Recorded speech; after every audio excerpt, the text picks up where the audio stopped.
It's 1 o'clock, so we'll go ahead and start. Thank you for coming. This is the Tales of the Retailer panel. Retailer Tales panel.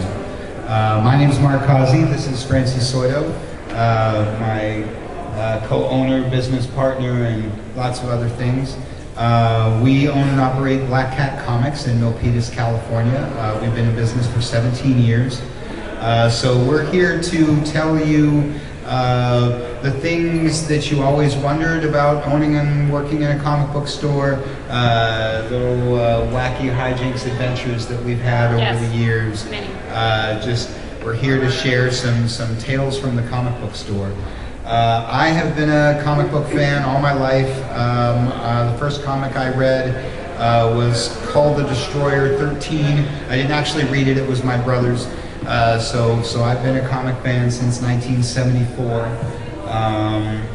And we worked for an online comic book store. That's how we got into the business of all of this. We worked for an online retailer, nextplanetover.com, for a few years.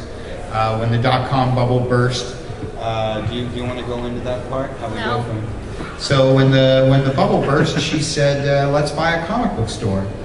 And she said, "I'm tired of getting laid off. Let's buy a comic book store. So when we go out of business, we'll be the first to know." And I told her, "No, that's the craziest thing. I've been into comics all my life. Comic book stores are not a valid business. It's just things people do for fun. It's not a real job." And she said, "Well, let's give it a try." So we did. We bought a store called Brian's Books. And that was in August of 2002. Yep. And we've been going fast and furious every Wednesday ever since. So that's our credibility. That's how you know that what we're doing here. Who are these people, and how can they know about comic retailing? We've been doing it for 17 years. We've had all kinds of unique and interesting experiences over the years, and so we thought it would be fun to share that with some of you guys. Is that sufficient for the intro? Just about, yeah. A little bit of background about why Black Cat Comics, where the name came from. We have a black cat. Her name was Agnes. We had her for 19 years. She was an amazing, lovely cat, and it just came to me in the shower one day. We're going to call it Black Cat Comics. We had lots of other names. We were kicking around a lot of things, and like she said, she came up with it. Black Cat Comics. Yeah. And I was like, what were some of the other ones? That's perfect.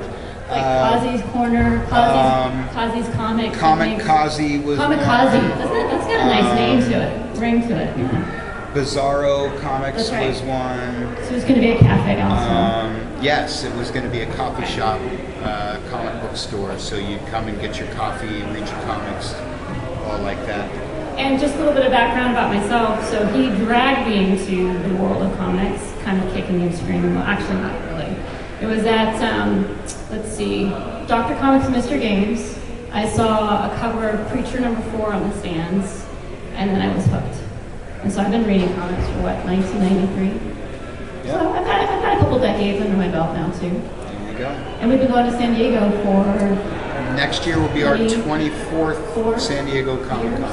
24 years? 24 years. So that's it for the introduction. So on to the cool, fun, weird stories to share. First of all, let's talk about the hauntings.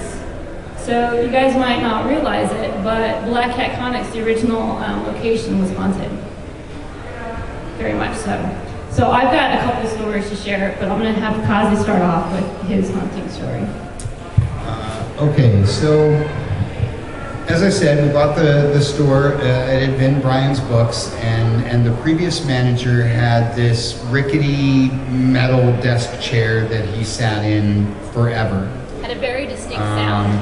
It would, like I say, it was a rickety metal chair, and so it made all kinds. You couldn't touch it without making 43 very loud, squeaky sounds. I drink coffee, so I don't sit in that chair. No one ever sat in that chair. I just sat in the back of the office. But anytime anybody was back there, you would hear the chair moving around as they worked in the office. Well, one day I was in the front of the store at their counter doing my thing, and I heard the back door open and close, and I heard the chair move. And so I assumed that one of the employees had come and gotten their paycheck, and left to go cash it before they had to come back for their shift. Because I heard the door open and close, I heard the chair move. Then I heard the chair move and I heard the door open and close again. And I thought it odd that the staff member hadn't said, hey, I'm just grabbing my check, I'll be back at 3 or whatever. She just came and went. Okay. Well, when she came for her shift that afternoon, I said, well, hey, in the future, next time you're going to be in and out, at least, wave at me something so I know who it is that's back there. And she said, what are you talking about? And I said, well, you about an hour ago, you came and got your check, right? You came and you left, and I didn't know for sure who was back there. And she said, I haven't been here today. I just got here. Well, then who moved the chair? She obviously had no idea what I was talking about. And as I say, there's no one else in the building. There's no one else in the back. And again, the chair was metal, so it certainly wasn't going to move on its own. But you could hear it every time that it moved, so I was certain that someone had been back there, but it wasn't anybody I knew. And that was a fairly common occurrence. We would always hear that chair squeaking in the back, and there's nobody but us in the store. My tale is a little bit more creepy. I came in the morning, and you guys can go by our booth and check out the grid panels that we had. So I had an action figure that was on the grid panel. And when I came in the morning, the action figure was one of those big Marvel Legends ones, pretty big, pretty hefty. It was upside down in the middle of the aisle. So it had jumped off the rack somehow, flipped over and landed perfectly in the middle of our aisle. And what's weird about that, besides the fact that no one was around to do that, Like that. was we have motion sensors in our store. And so the slightest bug triggers that thing where you get called by the cops all the time to go check out what's going on in the store. Nothing triggered it, which was even more bizarre. And it was the only item that had fallen off the rack. Like if it was an earthquake, if it was something that had shaken that, then everything would have fallen off the rack, or other things at least, but only that one item, and very far away from the rack, and like you said, and upside down. And so you just Bizarre. She called, and I came down, and we were both just like kind of staring at it, and looking up at the rack, and looking at the toy, and looking up at the rack, and trying to figure out what possible. And the only, like I say, you go through every sort of scenario, and the only scenario you come back to is somebody put it there. Somebody put it like that. Yeah, creepy. So we found out one of the previous employees of Brian's books, this young man died of cancer at the age of 21, and he loved the store.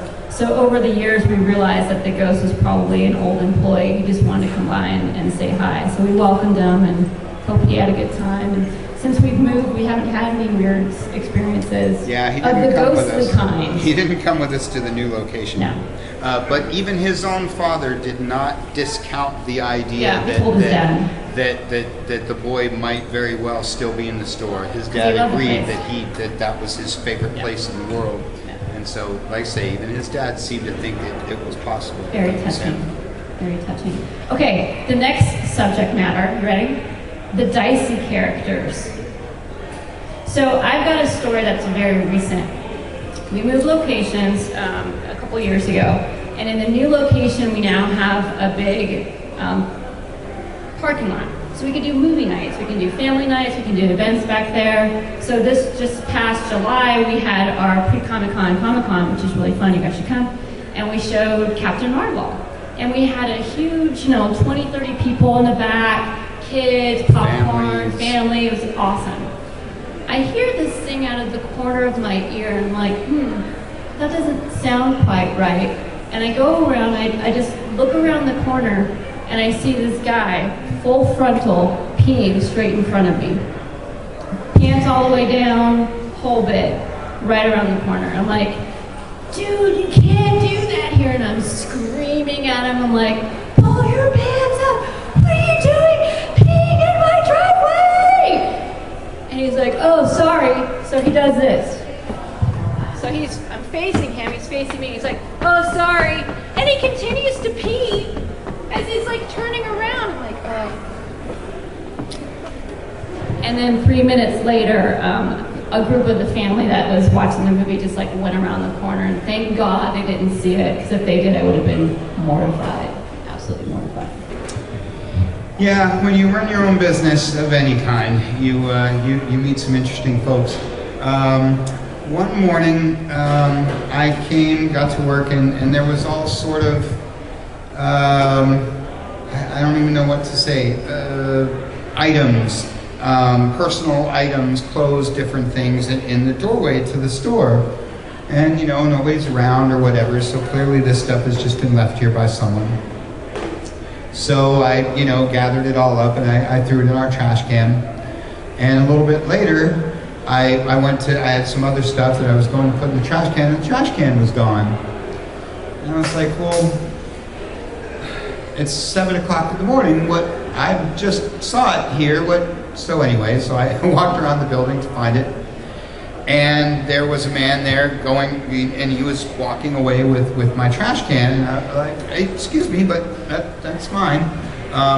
And he was like, well, it's full of my stuff. Well, okay, then you need to take the stuff out. It was, you know, the stuff I had found, and it belonged to this person. Okay, well, you need to take the stuff out. You can't have my trash can. And well, he was rather adamant that he was keeping the trash can, and hijinks ensue. Fortunately, a cop just happened to be driving by at that particular moment, so I was like, hey, that's my trash can. So that was kind of interesting. Well, didn't he tried to like kick you, but he just kicked air. I remember him like, I'm gonna get you, and he was just like kicking the air. That was like, where the hijinks like ensued kind of came in. Like he wanted to get physical with me, but depth perception, spatial issues were there. Yeah, and so he was kind of punching and kicking and screaming, like 5 feet away from me. It was strange. And he had a switchblade on his necklace, as a necklace. Yes, he had a necklace that was a switchblade, so that was Charming. interesting. So yeah, not everybody that comes to the comic shop is you know, there for 4-color funnies. And like I say, unfortunately, part of running your own business is security, and that's definitely part of it. The next topic, the bits they don't tell you. Shall I start? Yes. Okay. So again, you run a business, you have lots of small, cool things in your store. You got to watch out for shoplifters. You got to watch out for kids. You got to watch out for these things. The thing they don't tell you is you need to watch out for parents with strollers. I had a customer, a long-time customer, and I guess there's really no delicate way to say this. He took an action figure and he tucked an action figure into the baby carriage and walked out. And well, it was pretty obvious what had just transpired. And again, he's a longtime customer, subscriber. I have his phone number and such, so I kind of gave him a call and said, "Hey, man, I want my toy back." And you know, of course, what are you talking about? All that kind of thing. And I told him, I was like, "Dude, you put it in your baby stroller." Who does that? And I thought, and now, you know, I've worked in a lot of places where I've had things stolen. I've had all kinds of things happen to me. But that just seemed like sort of a new low. I was like, dude, you're using a baby stroller for theft. Come on, man. Just like, The baby in there. Yes. And I'm not sure that he was capable of learning the lesson that was happening at the time, but even still, like, dude, you're a dad. Like, this is the point where you grow up or something. That was bizarre. So like I say, they tell you have to be careful. They don't have to tell you have to watch out for your own customers with baby strollers. Well, and he's proceeded to come in at least every 5 years And I've do seen it him again. a couple of times a year ever since, and I've had to tell him, "Hey man, I've told you, You're not welcome. you are here. not welcome here." Oh, you still remember that?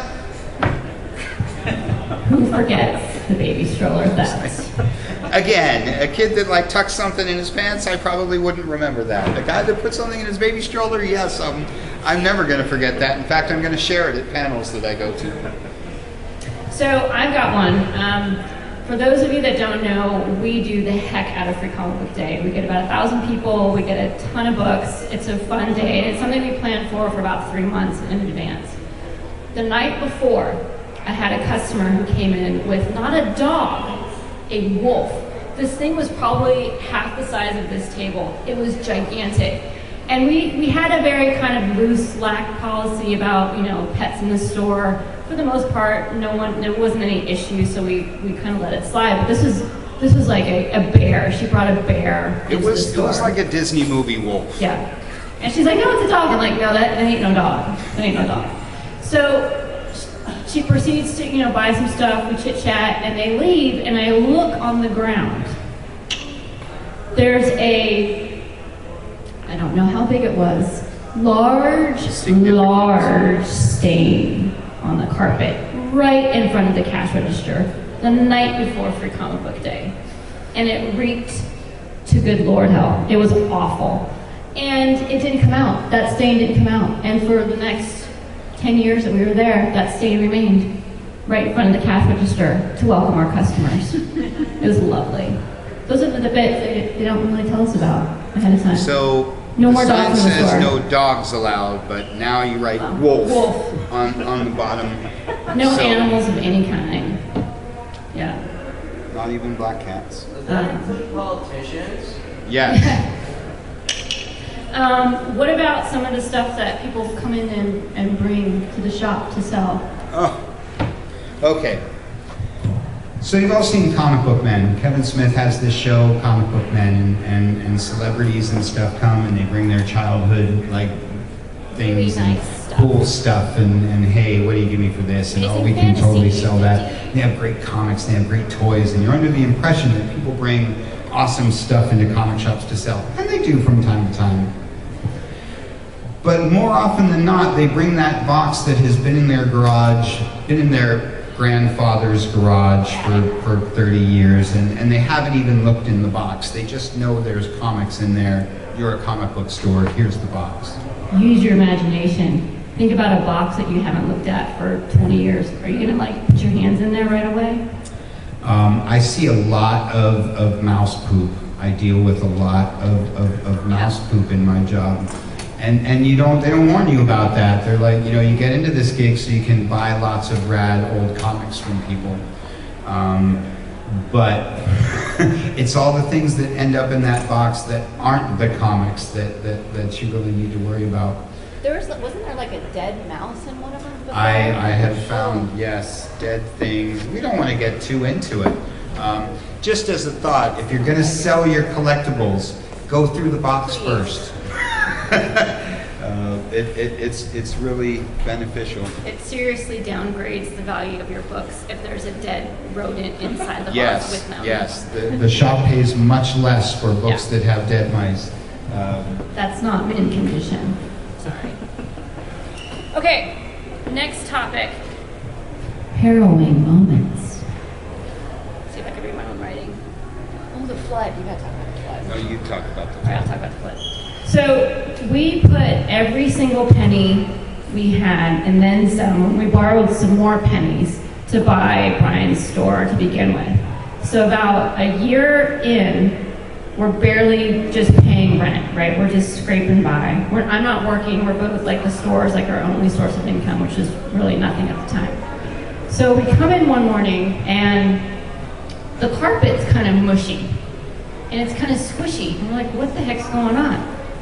We find out that there's a pipe that burst, something happened, and we were getting flooded from the bottom up. So what do? You call your landlord, and you're like, landlord, something happened, come fix it. And they're like, read your lease. We are only responsible for the exterior of the store. You're responsible for everything interior, including floods. The floor is interior. The floor is your responsibility. So, with the few, credit cards we had, we got some U-Hauls, we got some of our friends and had to basically move everything out of the store in 24 hours.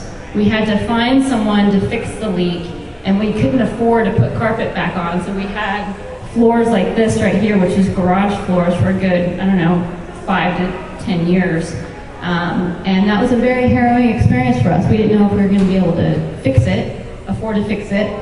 We didn't have the resources to basically move the store into a U-Haul for a few days or move it back. I thought it was the end of the business 1 year in. Yeah. I really did. Because, like I said, when you're talking about repairing the whole floor, moving all the stuff out, on and on, you didn't know how long it was going to take, all these things. I kind of thought it was the end just as we were getting started.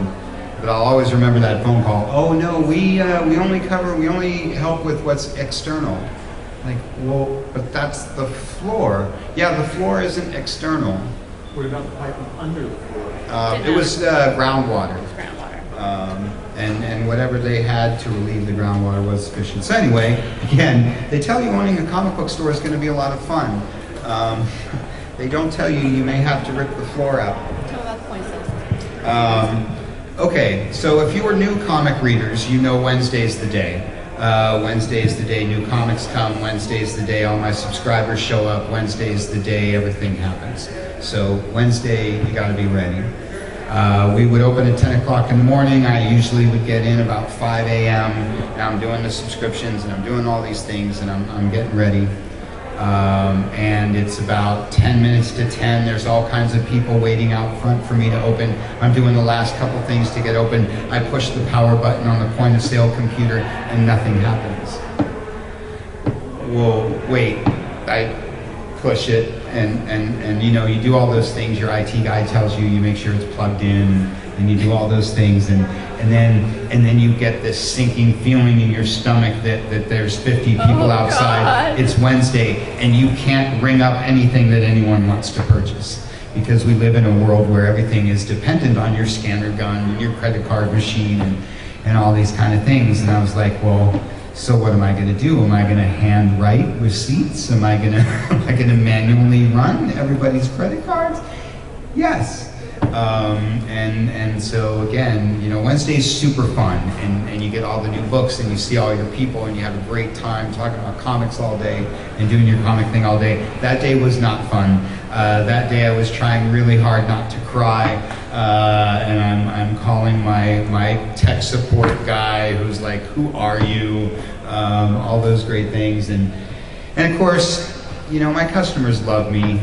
But they love their comics more, and so they want to buy their comics and they want to leave. You're like, X-Men and so number yeah, 37, I'm furiously writing 299. things, and Batman. so yeah, that was another adventure, another beauty of self-employment. Yeah.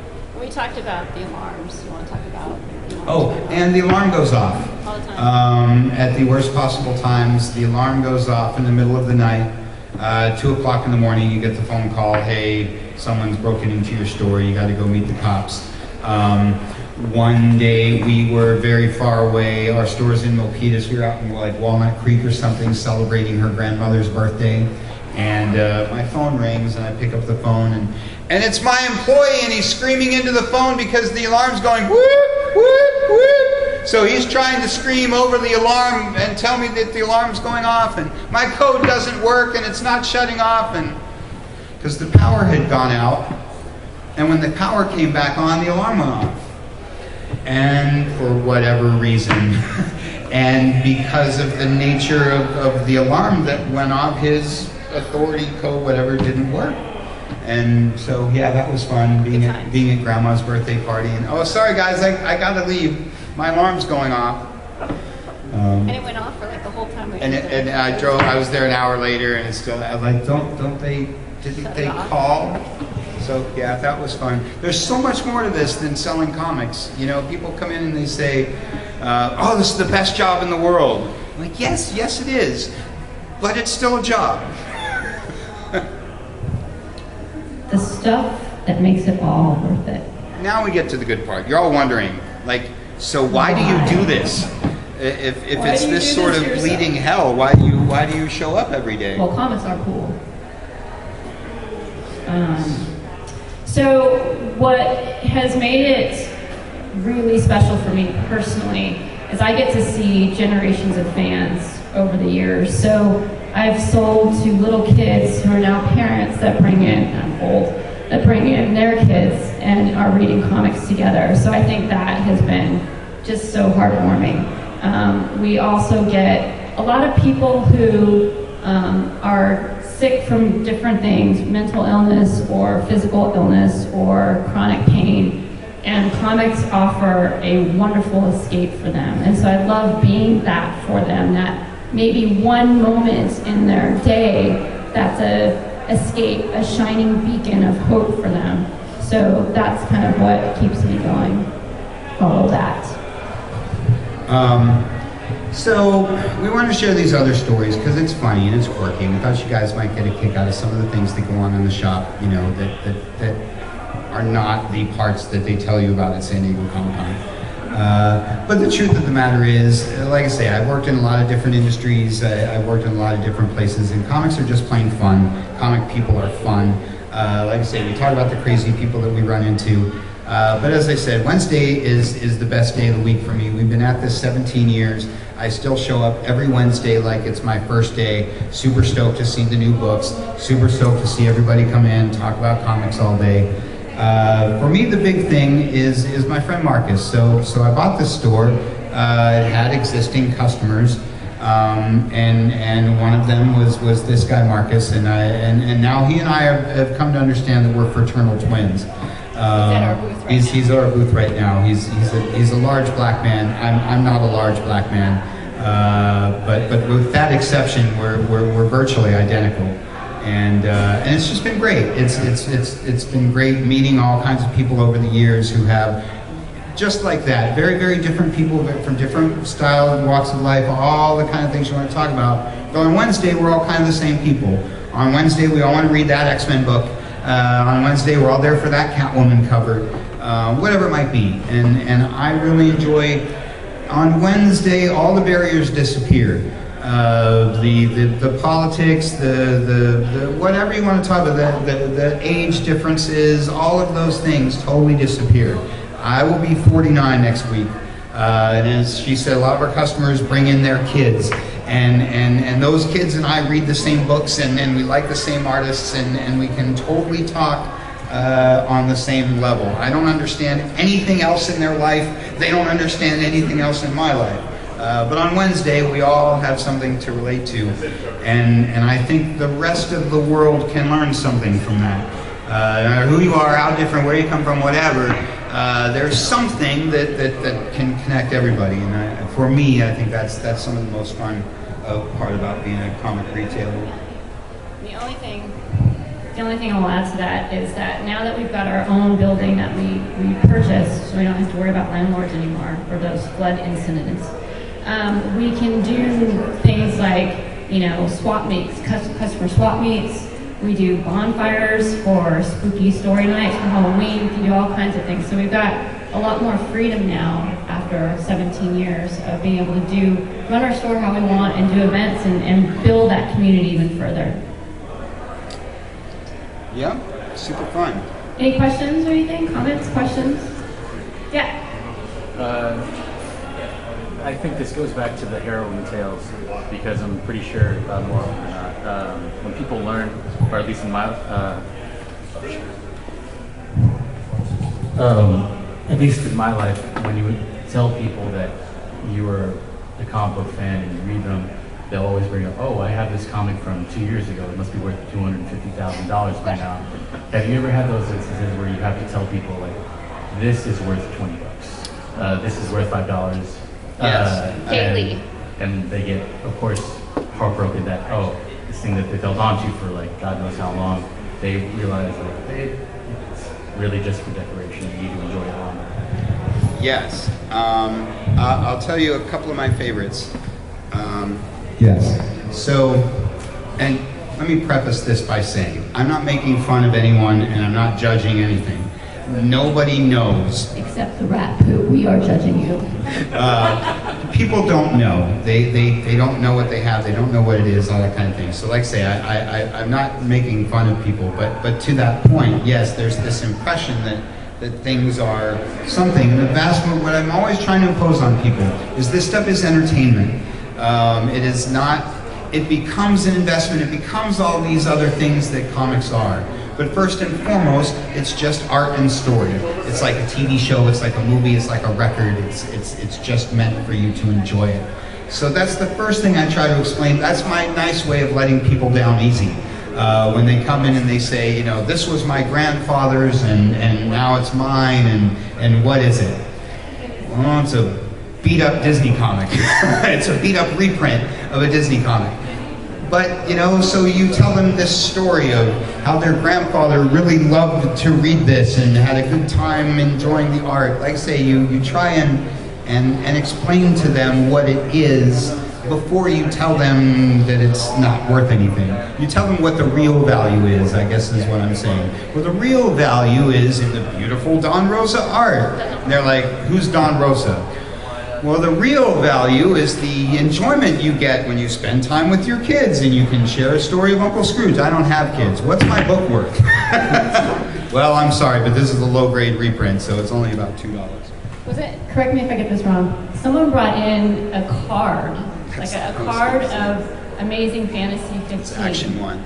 Okay, Action 1. They brought in a card, and they thought that was the comic, so they looked it up online and thought it was a $100,000 So card. he brought in a 1993 trading card and really wanted $100,000. He didn't understand that it wasn't a comic. Like he thought, well, I saw it online. It took us, I think he still didn't understand when we left it. That's not what it was. I turned the card over, and the card described what Action Comics #1 was, the date it was released, and all of this. So I turned the card over and showed him what the card said, so as to prove that the card was not the thing the card was talking about. And he still didn't get it. He's like, but it says Action Comics 1 right there. Like, yes it does. It also says released in 1939.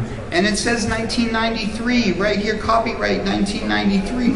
Anyway, so yes, sometimes you really have to, and you have to open the guide. The hardest thing I have with that is that people don't believe you. Is that they don't know at all until you tell them. And when you tell them, they don't believe you.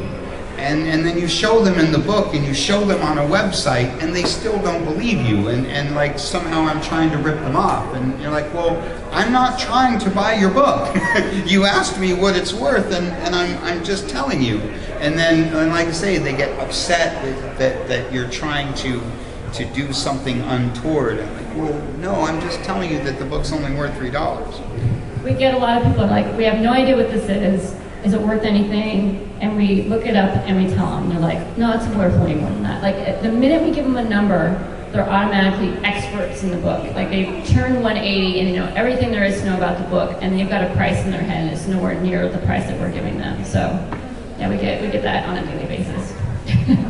Other questions, comments? On Yes. the flip side, have people brought in stuff that you're going like, holy cow, this is my store? Yes. Yes. Okay. The We fun. got some stuff out there. Yes. The guy happened just yesterday.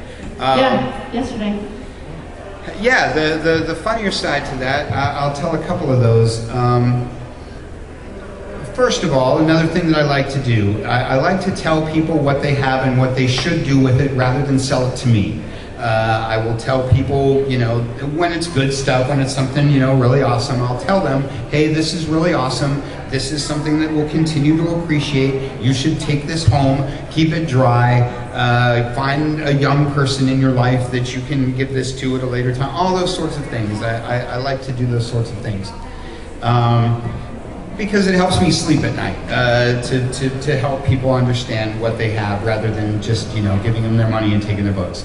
So the gal comes in and she has this box of Batman books, and I'm going through that standard spiel. Hey, this is cool stuff, not necessarily, you know, worth big money, but it's appreciating and it's in good condition.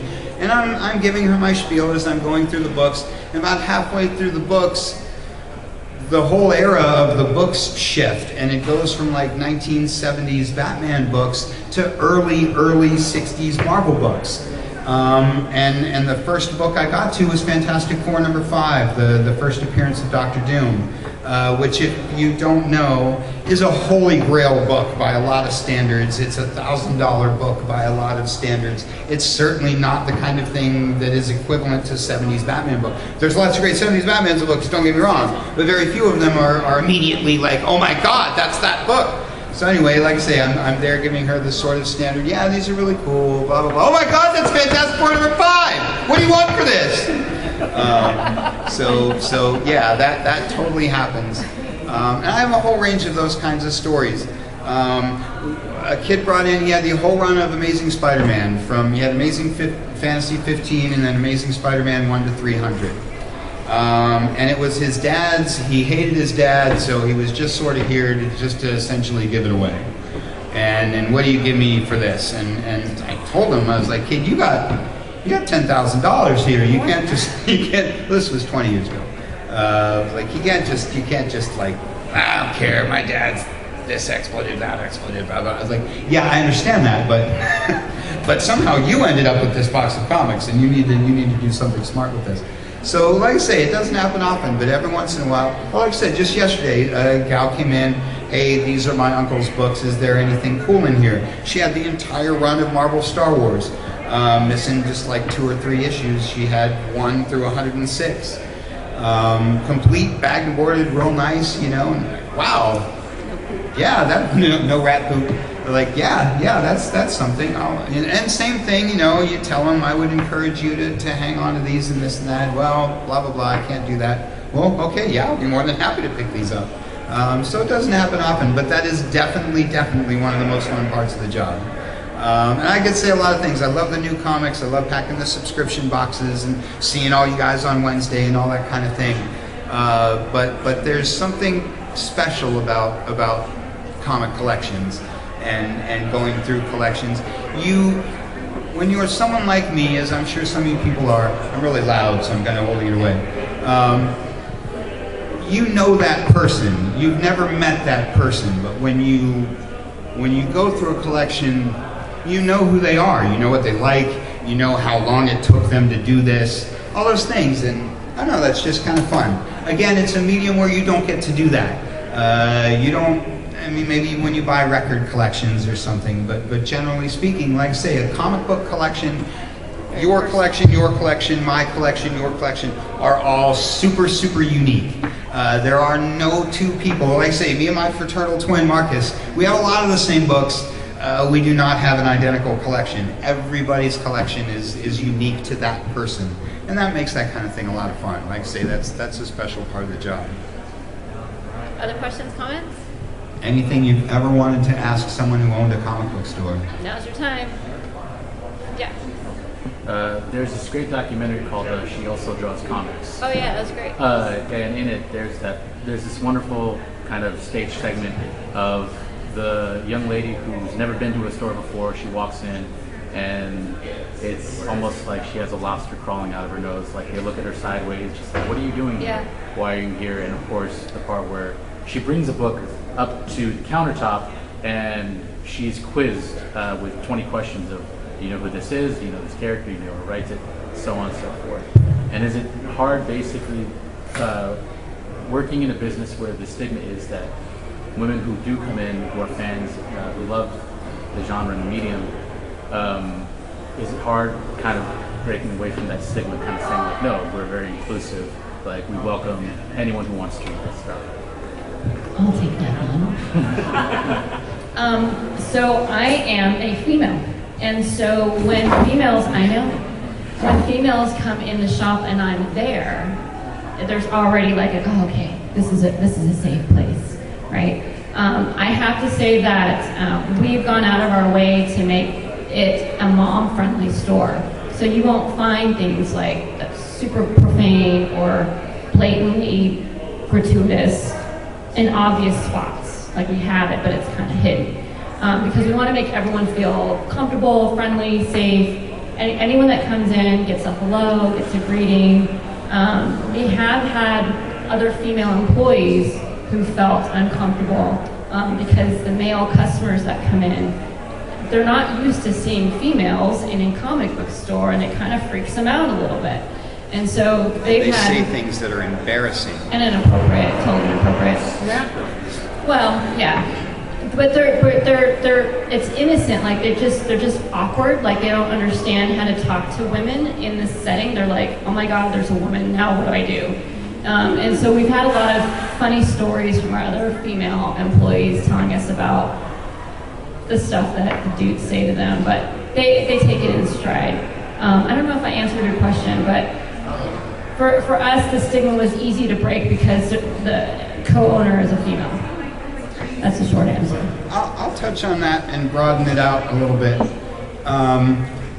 There's a lot of stigma in comics, and a lot of things, very fundamental things that I found really shocking and frankly a little upsetting. When we bought the store, the first thing I did was replaced all the light bulbs, so all the lights worked. And people would come into the store and they would say, wow, all the lights work. Where do you go where you are impressed that all the lights work? And people would say that, and they meant it. People would come in and they'd say, wow, it's so clean here. Where do you go where you're struggling? Comic shops, because they walk into comic shops, they expect them to be dirty, they expect them to be all sorts of things. And as a lifetime comic fan, I knew that when I bought the business. We did a lot of professional research and whatever, and so like I say, I had to then, and it's a little bit better now with a lot of things, with gender issues, with a lot of things. Comics have come a long way because they're much more mainstream with the movies and things now. So a lot has changed. But in the beginning, and still to this point, that was a big part of I was literally battling, and I would talk to the staff when we would hire them about please and thank you, and about all these sort of basic things that anybody does in any other business, but when you're in comics, no one expects that from you. They don't expect you to have a clean shirt. They don't expect you to, like I say, all these things, and it sounds funny and kind of is, but when you're the guy on the other side of the counter, I don't know, I don't even know quite what the word is. It was really challenging for me, because I felt like I was, and then I would go to other stores that had lights that were out and the place was dirty and all like that. And I'd be like, guys, this is why I have to work so hard. Can you please vacuum so I don't have to work so hard? And so, like I say, there was a lot of things. Cleanliness and operational, and then that, like personal issues, gender issues, all these kind of things. Hey, kids are the same as adults. When a kid comes in, a kid has money, a kid can read. Don't talk to him like he's 5. Talk to him like he's a kid that reads comics, like he's a person that reads comics. Hey, women read comics.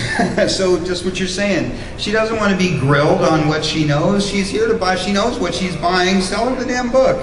And so, like I say, I think comics has had to make a lot of changes and has come a long way with stuff like that. And I think part of that too is just the changing of the guard. To back up half a step. Part of that comes from, that's where comic stores started. These guys weren't professionals. These guys dragged their comic boxes out of their garage. They rented some store, and then they were just selling their comics out of the store. And it was never meant to be a profession. But as the decades went on, now a lot of comics, now those guys have gone on to their great reward or retired or whatever have you. And then the new generations have come along and opened up stores and what have you. So the vast majority, I think, of Cape and Cowl in Oakland, just to pull one off the top of my head, Cape and Cowl is that store. Isotope in San Francisco is that store. People that were like me. People that bought an existing store or opened a new store and said, but I'm not going to run it like the store I've been shopping at for 50 years. I'm going to run it like a real business where the lights work and the place is clean. And so, like I say, the gender issue is definitely still a thing in comics, but it's really changed. And the impression, the overall impression of the industry has changed. The overall impression of us as fans has changed. We used to be all considered, you know, oh, they're all just old guys that live in their mom's basement. And maybe that's kind of still true, but like I say, comic fans, the industry is really different now than it used to be. Part of that is women owning comic stores like ours, like Elusive, you know, women creating comics more and more. And so, like I say, diversification was necessary and has really happened, I like to think. Other questions, comments? Yeah. I just have a comment. I'm not a huge comic book fan. I grew up with, you know, Archie, all of the comic book stuff, and single mom, I tried to get all my kids engaged in different types of activities and try to find their niche. And I remember giving my son his first comic book and then taking him to a comic book convention, and it just opened a whole new world for him. Nice. And now he's actually a long-term Black Cat comic book store. And I want to thank you guys for keeping your store open and keeping that open for many generations to engage with and to, you know, everyone to start having an interest in it. So I just really thank you guys for keeping your store open. I know you guys moved from one location. I live in so I'm glad you guys stay open. I saw you guys were closing down and I just so thank you so much. I really appreciate it. And I love seeing you guys at all the conventions. Oh, thanks. Thank you, very much appreciate that. That is a big part of why we do this. I've always said, nobody in comics makes any money. Nobody out there is making any money. Nobody that's drawing comics is making any money. Any of those artists over there will tell you they're not making any, you know, nobody makes big money in comics. We're all here because it's fun. We're all here because we love it. We're all here because we got something out of it. And I very much appreciate that. I appreciate exactly what you did. I tell people that, again, not as much as I used to because I don't have to as much as I used to. But I tell people, parents and teachers, hey, this is reading. You know, I was always told, read a real book. Why are you still doing that? You know, you should be doing something. But reading is reading. And comics is so much more than that. You're learning about art, you're learning about design, and you're learning about all these things. And so I very much appreciate parents who do that, who introduce their kids. You know, parents, they give them the piano lessons, and they give them the this, and they take them to sports, and they teach them karate. And obviously, all of that's super wonderful. But there's lots of ways to stimulate the brain too. And so, like I say, I very much appreciate parents and teachers and things like that who expose their kids to this stuff and in a free way. We're like, here, go find something you, rather than, you know, read, like my brother, read my book. You're a boy, read Batman. You're a girl, read Wonder Woman. And again, that's fine, but there's something to be said for go and explore and discover for yourself, and then allowing them to continue that. It's important. It's not lost on me that our store is many people's first exposure and first time reading comics. So I remember my first comic and my first comic store, and that holds a special place in my heart. So I treasure that when I hear that from other customers. This is my son's first comic. This is the first time in a comic book store, and I get all giddy with excitement whenever I hear that. So thanks for your comment. Anything else? Any other comments, questions? We're comic retailers, so we told horror stories of owning our own comic store. Harrowing moments. And so, Any of those dicey characters, harrowing moments, the hauntings. Thank you guys so much for coming. Appreciate it.